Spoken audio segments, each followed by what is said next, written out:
Hey folks, I exist and you exist too. That's why we're here right now. That's a hell of an opener, isn't it, David? Yeah. Maybe I should open every show with that. I was just on Facebook sharing this to my page. I'm gonna do that ever so rudely. Maybe I'll do it later. What the heck? It's live. It's on my personal profile, which is a personal public profile, which is kind of hard to differentiate from a public figure profile that's obviously public.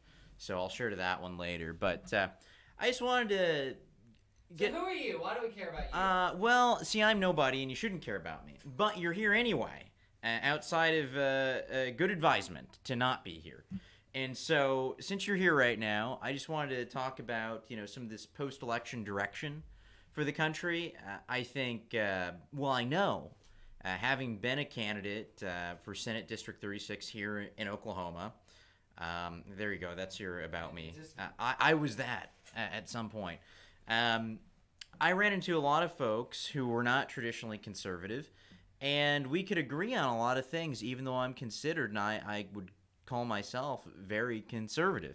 Some of these issues are criminal justice reform, right? I might not like cannabis personally, but what I don't like more than cannabis personally is someone wasting my money to the tune of $22,000 per person per year for being incarcerated simply because they want to smoke cannabis. I don't care. It's not worth that to me, and it's anti-fiscally conservative to, for instance, incarcerate someone for that, in my opinion.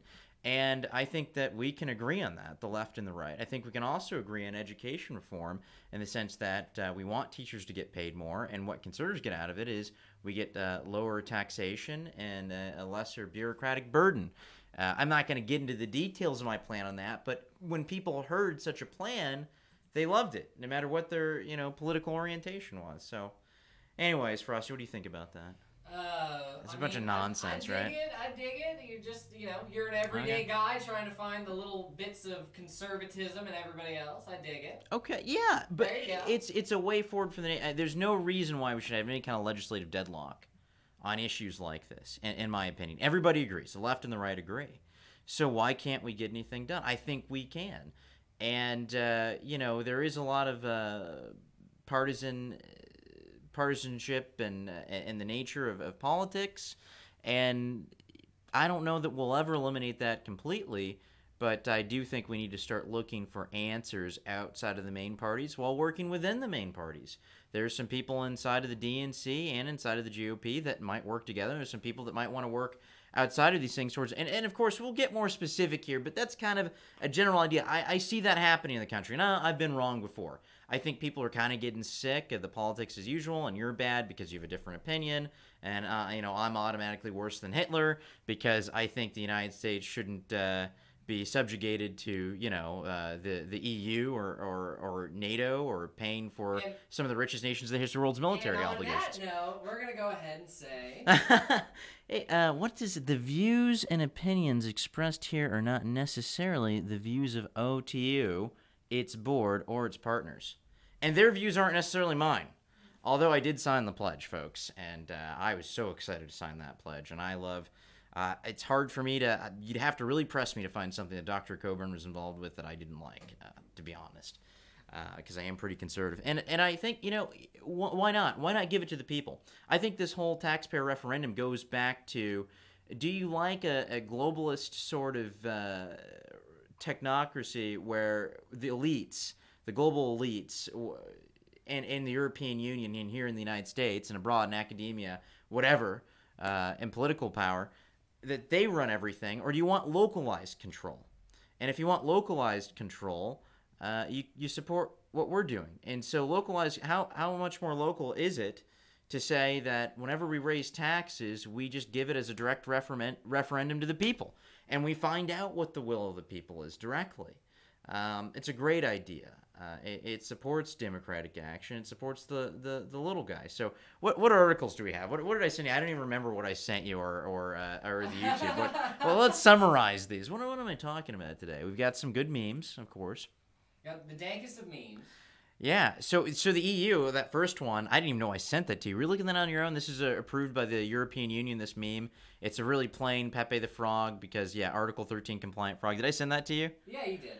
So apparently, yeah, you got these draconian laws opposing memes in Europe. Imagine that, where you've got all the freedom. That stupid intro.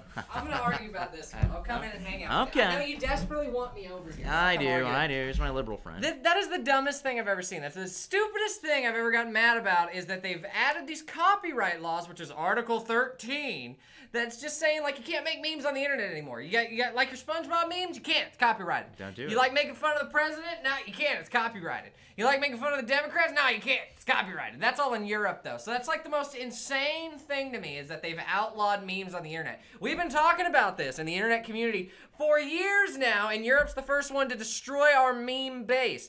I'm a loving Democrat. And this is what happens when you have centralized control. Look.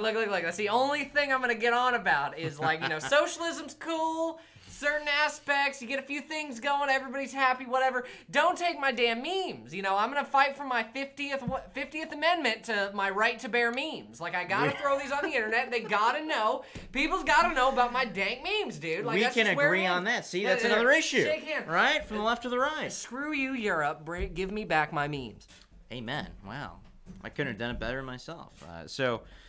Yeah, this is an issue we agree on. I mean, fundamentally, at the end of the day, if you ask someone, do you want someone standing on your throat or not, they're going to say no, until you start prefacing it with, well, what if they're giving you free health care, or health care that causes your premiums to rise by 250% and lowers the efficiency of your care? Yeah, that's the addendum there that they have got to give you, so you can say, yes, I want someone standing on my neck and dictating to me what products I will and will not buy. Which, by the way, folks, that's corporatism, which is a form of socialism that you might know as fascism. It's a collective sort of political control mechanism by which the state is venerated. And it's not very different than communism. There are two peas in the same pod. They're both socialist. And so for that reason, I'm an anti-socialist. You want to know why Nazis are bad? It's because they're socialists, folks. You want to know why communists are bad? It's because they're socialists. So with that, what article do we have here we were scanning to? Oh, here. And we're going to talk about Obama. Yes, America is not in decline. Trump lacks magic wand to grow economy. So do we have that up there on the screen so the folks see it? Or I'll read through it here. President Obama defended his economic record on Wednesday during a visit to Indiana City that has come to symbolize the nation's uneven recovery, saying that he created millions of new jobs and questioning Republican Donald Trump's ability to steer the economy in the right direction. So you can check out this article. Maybe we'll put a link in the description. Maybe not. I don't know. But in any case, many of you heard about these comments that former President Barack Hussein Obama had about Trump's economy. You really like saying the Hussein part of that, don't you? Why? Not necessarily. You're the only person I know that puts so much emphasis on that every time. Like, you mean Barack Hussein? It's like, his I name. heard you say that earlier. You said, oh, Barack Hussein. Well, I mean, that's just the difference between, I think, the left and the right. So I'm concerned with facts. That's the man's full name. And you're only concerned with presenting part of the facts on average, you know. So I just like everyone to have all the information. And you just rather have people have truncated bits of information. That's such a cop-out to that argument. Is it? Don't even. We could have fun. I could probably make about 20 arguments for that. But, yeah, you know, you have a little bit of fun with it. So I mean, here's the thing. Obama is now taking credit for Trump's economy. So, you know, you turn on the liberal news, and that's like 93% of the media, statistically, empirically, right? There are studies conducted that indicate that 93% of the media, on average, considers itself to be non-conservative, and 90% plus of academia considers itself to be non-conservative. And so you look at these trends, and you know, no, the economy wasn't recovering. But I'm wondering, so they always say that Obama's economy is great. So then does Bush take credit for that? And, of course, the Clinton economy was great. That's what they say. So is that Reagan's economy? I mean, is that the argument? No, the thing is they want their cake. They want to have it and eat it too. Really, it's just what makes the leftist political policy and economic policy look the best. There are trend lines. They're statistical. We can have a statistical argument. I'm not going to get into it because it's not a really good appeal. But if someone really wants to get in the weeds, here's the fact. The trend line, you can draw a line through the 8 years of the Obama administration's economic record. And the trends are way up here under Trump, way up, and they're pretty flat under Obama. Yeah, they are gently, it is true. So they take a little bit of the truth that the trends were looking up a slight increasing slope in economic product, okay, economic affluence. But under Trump, they've skyrocketed. So there's a big difference there. So yeah, that's pretty much all I wanted to say about that. There are more lies. I'd love to read more articles. You folks tell me what you think about what Obama said.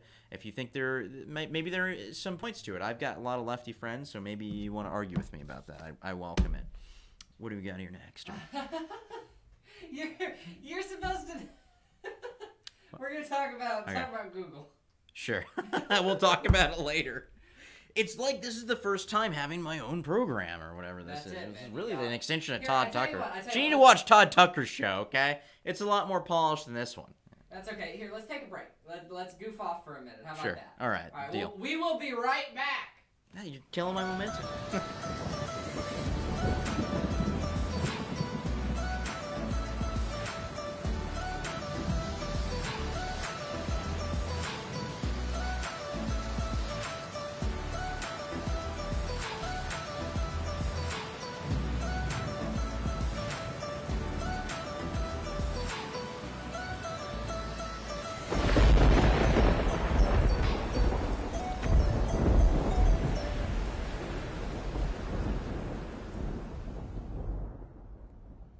Do you have problems with pain, anxiety, or sleeplessness? Come see us at Can Help Wellness, where we can help. Stop by any of our 4 wellness centers to find out how premium CBD products can help you find relief. From balms to tinctures to even products for your pets. Natural, safe, organic relief and lab tested with certifications. Reach out to one of our wellness consultants today at 405-455-3012 or online at cann-help.com. Hey, we're back. So, Google. We're gonna have some banter about this. What do you think about Google's place in the market? I mean, are they a platform, or are they more like a utility, or what is? What do you mean? They provide a service. Yeah, sure. So I mean, so they're a private company, and they've got certain rights to kind of dictate how they're going to operate. Correct? I mean, sure. Yeah. Right. Just like a small cake bakery, right? Okay. Oh, I see where you're going with this, so just keep it rolling then. Small cake bakery and Google, same thing. Well, okay. Right. I mean, I don't know. As far as being private entities, correct? I mean, right. I mean, as far as being businesses, right? They're the same in that aspect. Right? There's different dimensions, different magnitudes, right? But fundamentally, right, so the argument is Google gets to censor whoever they want because that's their prerogative. It's their company, right? I guess I don't really fall on that on this one. Okay. They're the only thing that Google stands to hurt by censoring their own company would come into the fact of, like, you know, as a conservative, for you should be under the free market principle of, like, yeah, let them censor whoever they want, and me as a conservative, I'm gonna go use a different web browser because the free market exists and I don't like them staunch and conservative, so I'm gonna go use this other web browser.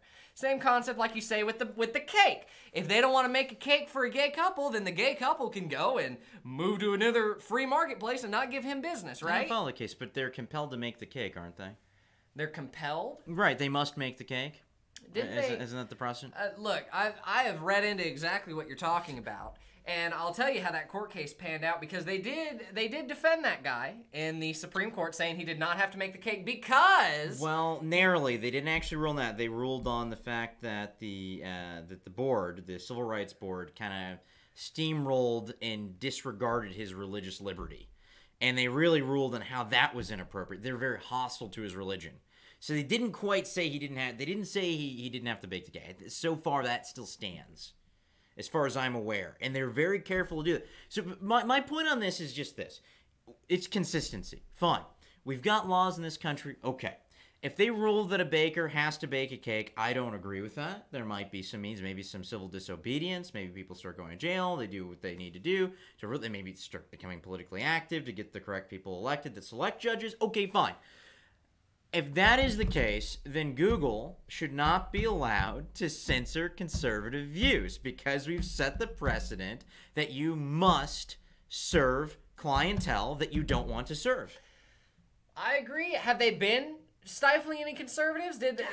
No, they just had a lawsuit that said that it was dismissed. The judge dismissed it, saying that Google was not stopping any conservative views. So Alex Jones is back on YouTube, on Google. Well, that's not because he's spouting conservative views. That's because Alex Jones just says weird stuff. Well, no, I mean, well, if that's their argument, gosh, they'd have to take down most of their content. I mean, so apparently, if you believe in coincidences, you might be a lefty. If you believe in a series of coincidences having no connection at all in relation to Alex Jones, and this is what I mean by this. So he was kicked off of Apple, YouTube, Facebook, and even LinkedIn, maybe some others. I think Apple. Spotify. I think it said that. Spotify. Okay, yeah, and the podcast. That's why I said Apple twice. So and in all three, or I mean, all six of these companies said that he had multiple terms of service violations that they were sanctioning him on, all within 48 hours of each other. So he, apparently, according to these companies, he racked up a bunch of terms of service violations, by which they've offered no evidence that he has violated them, or even cited what he violated specifically. But what a coincidence. He broke several terms of service violations on 6 different tech companies within 48 hours of each other, and that's why he got taken off. I know, obviously this was concerted. I'm the most anti-conspiracy person ever, but to say that within 48 hours, I mean, it was a chain reaction. They acted on each other's, actions. It was like the animal spirits in a market or something like this. So no, and more have been taken off. People, H3H3 Productions, which I'm not too familiar with them, but they're some of the biggest streamers or content producers on YouTube. Their live stream was taken down simply for mentioning Alex Jones. And then later on, YouTube said, oh no, it was a mistake. It was a bot, and they received strike. But no, they're famous about this. And of course, what we're going to go with next time, I'm going to watch a video that I just got my hands on. It's top secret. It's super secret. Nobody can know. We got to ask Andrew Cuomo or his relative on CNN if we're allowed to handle this super secret information, or if only CNN is allowed to handle. As famously, CNN said that no one was allowed to handle the WikiLeaks. They lied about that. They misled the public. They said, we can handle it because we're media. But you can't look at these leaked emails, you know. That was in case some of you forgot. I mean, we're conservatives, right? We all take our orders from Putin. Remember when Putin came over and he forced Hillary Clinton to have a private email server in her basement, and then he forced John Podesta to make his password handling classified. Remember that? So that's what happened, and that's the Russian collusion story. It's so when all that stuff went down, they said at CNN that you couldn't handle those WikiLeaks. So I have this super secret video, and it's an internal Google document / video, and it's a day or two, I think, after the 2016 election, the presidential election, and they are lamenting that President Trump won. And maybe let me know in the comments what you think about what will be in this video. Is it Google lamenting that there wasn't more democracy, or that more people didn't have more information, or is it more like, well, we're sorry that Trump won, and how do we prevent that from happening again? How do we prevent alternate political views from being expressed to the public? I don't know. What do you folks think about that? Frosty, what do you think about that? You gotta stay on the mic. We gotta stay on the mic. They can't hear you if you lean way back there. I am so loud. It'll say something. It's gonna say something. But you're gonna bring that next time, right? Yeah, we'll bring it next time. We'll have it all chopped up. You showed me it before. It's like an hour and a half video. Yeah, an hour and 3 minutes. It's a long time. It's longer than anyone should have to be forced to listen to. Google executives, I will do this for you. I'm a glutton for pain. This is the sacrifice I will make. And it was pretty dry. We watched how long? Like 8 minutes of it in the middle. It was boring. And it was super boring. But the 52 minutes remaining, there's some indication it kind of gets spicy. Now, there's an email that is coming to mind that's internal to Google, and it's bounced around among the vice presidents at Google. And this explicitly states that they did not expect their Get Out the Vote Latino campaign to backfire, with 29% of Latinos voting for Trump, and in a way that they accidentally helped Trump win. But they did not expect that to be the result, and they expected it to be an in-kind, that's their language, an in-kind campaign finance donation to the Clinton campaign. And they funded busing operations. That's what they're referring to as the in-kind donation, to get certain demographics that skew heavily left. And by the way, that's the whole immigration argument, folks. It's not that we don't like people from certain countries. It's that people from certain regions of the world vote a certain way. I've talked about this ad nauseum, but it's just very simple. People that leave the economic ghettos of California, Oregon, Washington, New York State and they come to, red state oases of economic production like Oklahoma, Texas, and Florida, they end up making those places more like where they came from. It's just human nature. So that's why Austin, Texas is a liberal bastion. How in the world do you get a bastion of liberalism, okay, in Texas? You have people leaving, 800,000 people leaving California because the rent is insane, because your streets are flooded with heroin needles and human feces, and that's the glory of leftism. That's what California. So anyways, it's about that. So lo and behold, as it turns out, the Hispanic population, the non-native born Hispanic population especially, votes left and extreme left. And so they're busing these populations, cynically, Google, into voting areas in hopes of swaying the election. And this is a fact. We'll have this email there next time, too. And this lady just lamenting, this officer at Google lamenting that Trump won despite their best efforts to promote hashtags in areas. So I had a friend, Andrew, I'll send you this link. He was saying, no, Google would never do anything like this. They're all angels. A corporation would never, people that are in a corporation would never have their own political views, and they would never immorally or potentially even illegally promote those views. But Andrew, I think that your faith is a little bit misplaced. Any comments? Okay. I'm good. You ready to go? Yeah, I guess. We'll see you next time. Give me your sign off. What's your name? How can Oh, they find gosh. you? Why are you cool? David Dambroso. I'm not cool at all in any way. Don't think that ever. You can just Google search Dambroso, Dambroso. You search Dambroso on Facebook, where you're at right now. And I've got a public figure page. It's still probably a political candidate page. I lost. Spoiler alert. But I'm working on a lot of conservative movement issues and items moving forward. Some really fun stuff, but I think it could be big. And we'll talk about it here a little bit. So I'll see you folks later.